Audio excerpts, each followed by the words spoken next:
Welcome to the Sunny Stamping Studio, and today I'm going to show you quickly how to do a rusty watercolor look.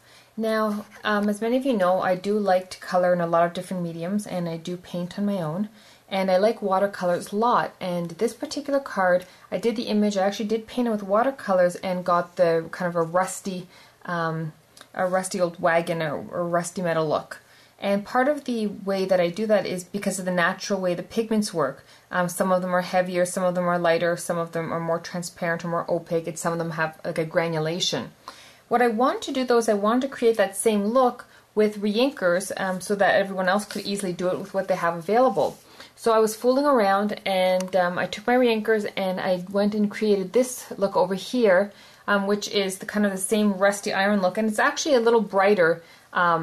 Because reinkers, of course, it's just the nature of them, they're naturally transparent and the colors show up really nice like that. Unfortunately, they don't have the same longevity as a watercolor painting, but that's not the purpose for a card. So the way you do this is I have my image stamped on watercolor paper. This is the Stampin' Up! Watercolor paper. I know there's got a lot of scraps over there, I was fooling around. And it's 140 pound, and you do want something about that weight or a little bit higher. Nothing lower though, because that's just not nice. It's going to buckle way too much. And you're also going to need a little paper towel to clean your brushes, a little container with some water. So I have my little water container here, and I have a palette with my reinkers over here.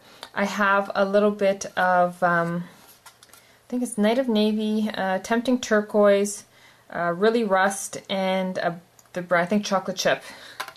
I kind of forgot because I did it last night, so. Okay, so I'm actually taking a flat brush, so it's just like a square flat brush like that, right, versus the typical round brush like this. Okay, and I do prefer to work with brushes over the aqua painters. Aqua painters are okay. I mean, they have their place and their purpose. They're convenient, so you don't have to have a little container of water. But the problem is, I find, is that you can't control the amount of water that comes out. I mean, you can do little fix-it things, like stuffing a filter into the barrel to slow down the water flow, but it just, it really does go too fast, and I don't like that. Okay, so I'm actually just wetting my paper first, just within the wagon wheel. Water is naturally going to cause the color to wick where it is, and if your paper is dry, we call that dry, or wet on dry, so where I'm putting wet paint on dry. In this case, I'm going to get a much more even spreading, and because I'm doing the wet on wet technique. Okay, so you want to make sure that it is wet but not soaking. It should have a nice little glisten to it, and it's going to dry reasonably quickly. So I'm just going to stop talking for a second and start applying my first color of Tempting Turquoise.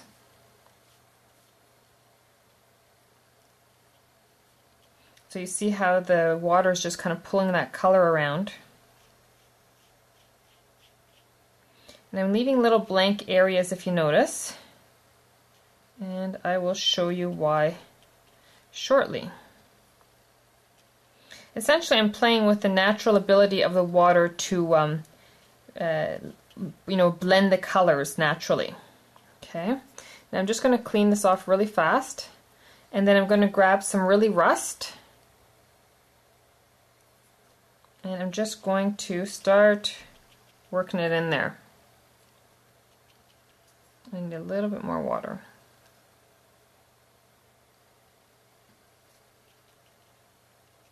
Okay, now you see, I don't know if you can see that, but the water is leaching that Really Rust into the blue, which is really nice. Now I'm going to get rid of this Really Rust, and I'm going to add I'm going to put a touch more Really Rust right up there. Don't worry about going out of the lines here, because again, this is going to be cut out. I like to cut out my images like this. Just makes it a little bit easier and adds a little dimension. I'm going to go back to my Tempting Turquoise and just add in a bit of that blue over there to leach into the copper, or the rust, whatever you want to call it. Okay, so I have my first layer there, and I'm just going to let it dry, and we'll be right back. Okay, so I've re-wet my my page. So it's absolutely, I got it bone dry, and then I just lightly brushed some more water again on top. And I'm just taking some of that darker blue, and I'm going to add my shadow right beneath.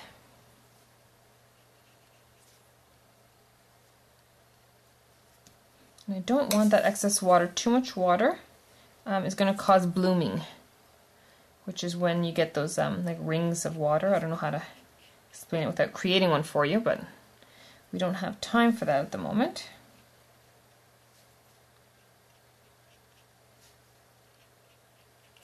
Okay, just adding a little bit of shadow there. And then I want to strengthen those little rust spots. So I'm just going to pick up some more really rust and I'm going to strengthen them up a bit. And I'm not going directly over my old ones, like I am kind of going over them, but I'm not completely covering them. I want a little bit of it to show because it just has the different, it adds different tones that way.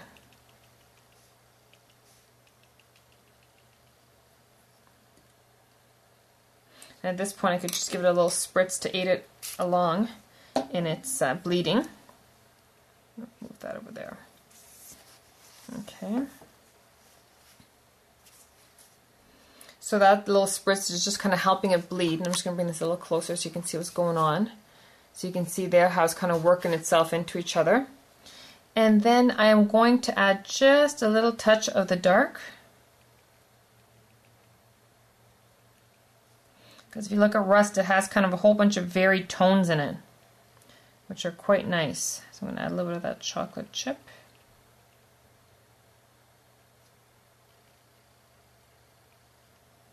Okay, and then I'm going to let this dry and we'll add the last bit of texture. Okay, so my image is completely dry. I'm just going to add the final details. I'm just wetting up a round brush like that.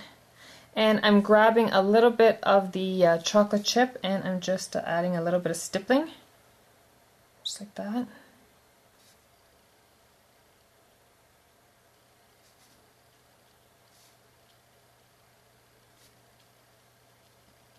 Just kind of, okay, so I'm just adding a little bit more texture.